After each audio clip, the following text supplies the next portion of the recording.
Do you ever wish people would look at your lawn and say, ooh, is that a golf course? Well, here with tips on getting the greenest lawn on the block is Owen Reeves. Hey, Owen. Hello. Oh my gosh, I am very excited about this.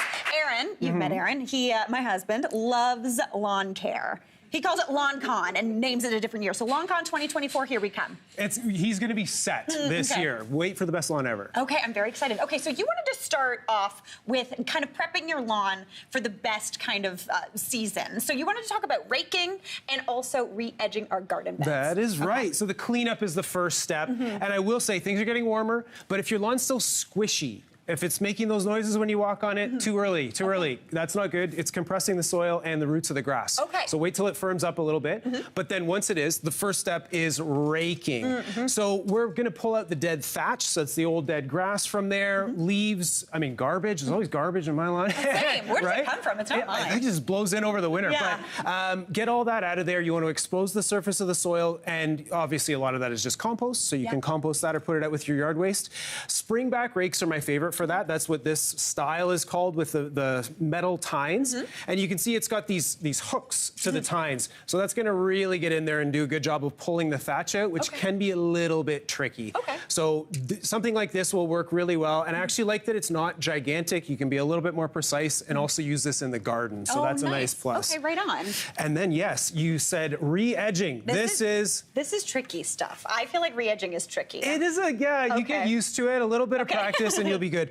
A spade is going to be the best tool for that. So instead of having a round mouth shovel, having a spade to make that nice clean edge. So these are both from Lee Valley, and spades typically have a sharpened edge, which is what you want, because sometimes you're going through the roots either of the grass or maybe some other plants.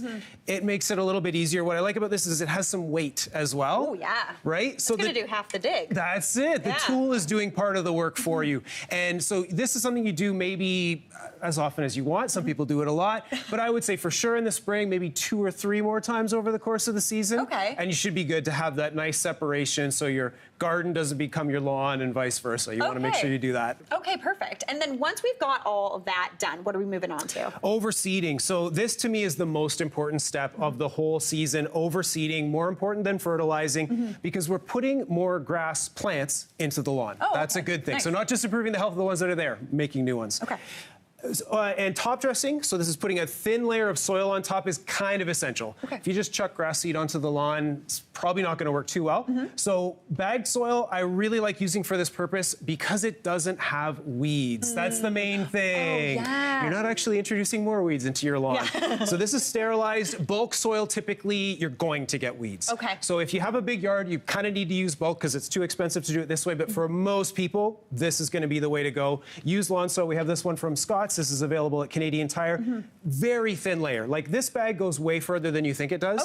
They say about 100 square feet. I don't know about 100, but I would say 50, 75 for sure. So a few bags in the trunk, you're off to the races. Perfect. And then once we've got that down, grass seed, of course. And this is from ProMix, the greenest and thickest. So this is an all-purpose blend. Most of what you can find these days are all-purpose, meaning sun and shade.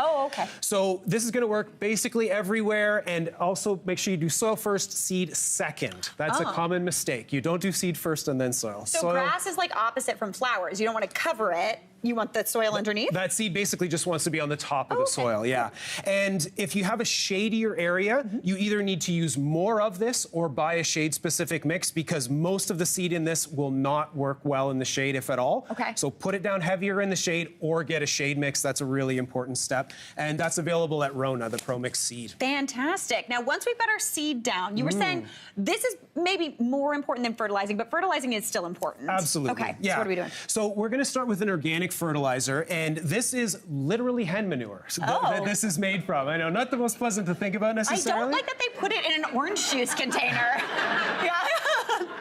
Maybe we need to talk to them about the packaging.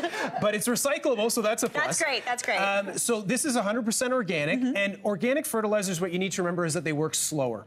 So this is going to take probably 2 months or more to fully break down and be available so the plants can use it. So we can start with it pretty early, and we don't need to put it down that often. 2-3 times a season is all.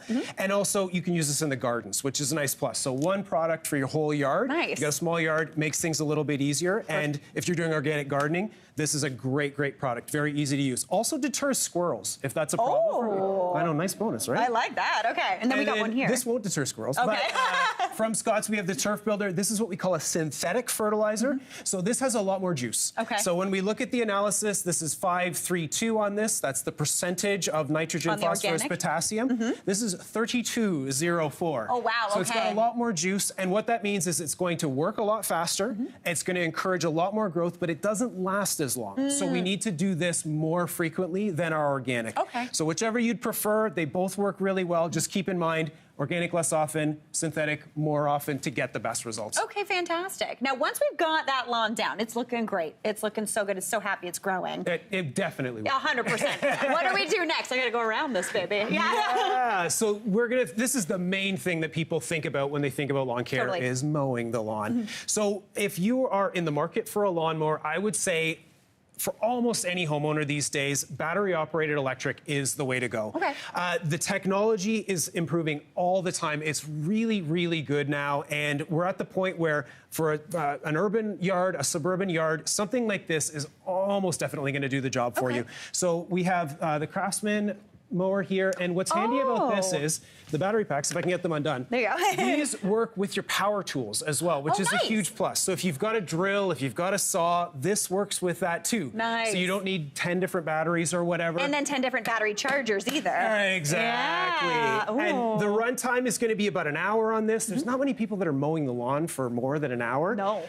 And so the power is great. Now, maintenance-wise, these are a million times better than conventional gas. You don't have to do the tune-ups. You don't have to put gas in it. Yeah. You don't have to worry about it breaking down on the long weekend, which it always does. Yeah. So these are much easier to use. They fire right up. They're very light, and they store much easier. Because you can store it just like this, or you can put it vertically. You cannot store anything with gas vertically, or it'll ruin the engine. Got it. So that's a huge plus. The other thing, maintenance-wise, is the blade, I should say. Sharpen the blade every year. That's an important step. Nice. Knife shops do that. Small engine shops do that.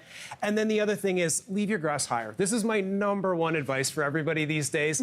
You're probably cutting your grass too short. So if you can, adjust the height. It's really easy on most mowers, and set it maybe almost to the top, or maybe one setting below the top. I promise you, in the summer, your grass will still be green, and your neighbors will be brown. So, green is what we're looking for, and the grass is happier if you let it go, and it actually means you need to mow less often. Ooh. So happier grass, less work for you. Seems like a win. And a green lawn. Owen Reeves keeping it fresh. I love it. LawnCon 2024. Hey, Mary here. What did you think? Drop your comments below, and don't forget to like and subscribe for more of the good stuff.